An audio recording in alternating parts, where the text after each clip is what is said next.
Okay, so good afternoon to everyone.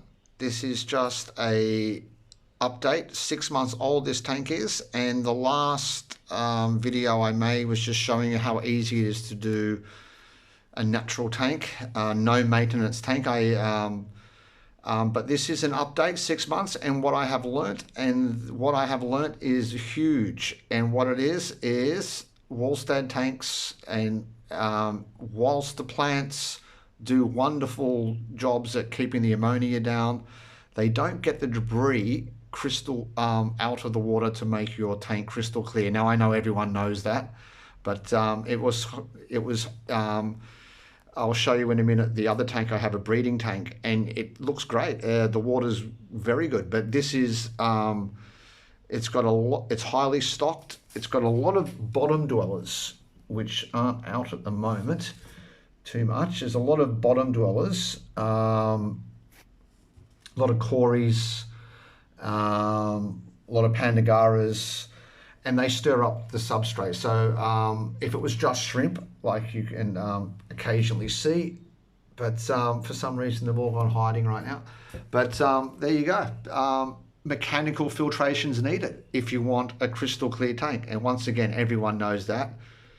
But I tried to do it without any filtration whatsoever, just the plants, and it worked for health. And the plants were just, you can see how healthy the tank is, but aesthetically, no, you need filtration. So here's what I did. You can see here behind the back there, I bought a $5, I do live in China, $5 internal filter, and it's just polished the water within 24 hours. This is about a week old, but probably about 4 days old. And already, if you look at my last video, it was quite heavily, it was healthy, but too much detritus going up and floating around into the water column. So that's that simple.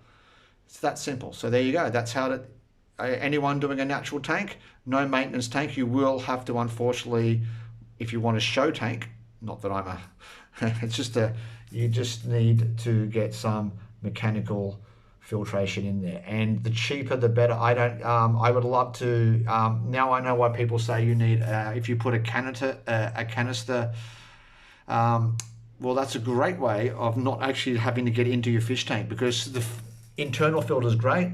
Hang on the back may even be better, because you don't have to get into your fish tank and save the trouble. So it wouldn't really be much maintenance. But this has worked so well that I like it, because all the beneficial bacteria stays there in the tank and inside the mechanical filtration. And I'll only probably clean that once every couple of months, to be honest, or when I can see any differences. I will put another small one maybe on the other side, not that anyone cares, but just this video is just to say Wallstad tanks, large Wallstad tanks with heavily stocked, especially bottom dwelling fish that are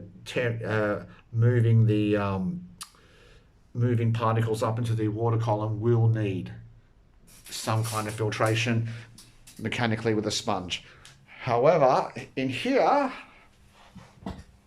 you can see here, this is a breeding tank for white cloud minnows, and it's actually, it's just bad lighting, but the water is just amazing. It's just really high quality, and that's got no filtration whatsoever. It's just got a power head pushing the water column around a little bit, moving everything around. But this is a wonderful tank, but it doesn't aesthetically look as good and clear. It would actually with a good light. It's just a breeding tank, but you actually don't need any filtration if you're doing just breeding tanks, because the plants will just keep everything balanced. So this is a wonderfully balanced tank. It doesn't need the filter, but it does aesthetically, and I highly advise, as I've learned from my mistake, if you want something to look good, you do need that filtration. So that's just a quick video on the importance of having a sponge to clean up the tank if you want something to look pristine. So I hope that It's just a 6 month update of the no maintenance tank, which now has turned into a slight bit of maintenance. But hope everyone's well, and God bless.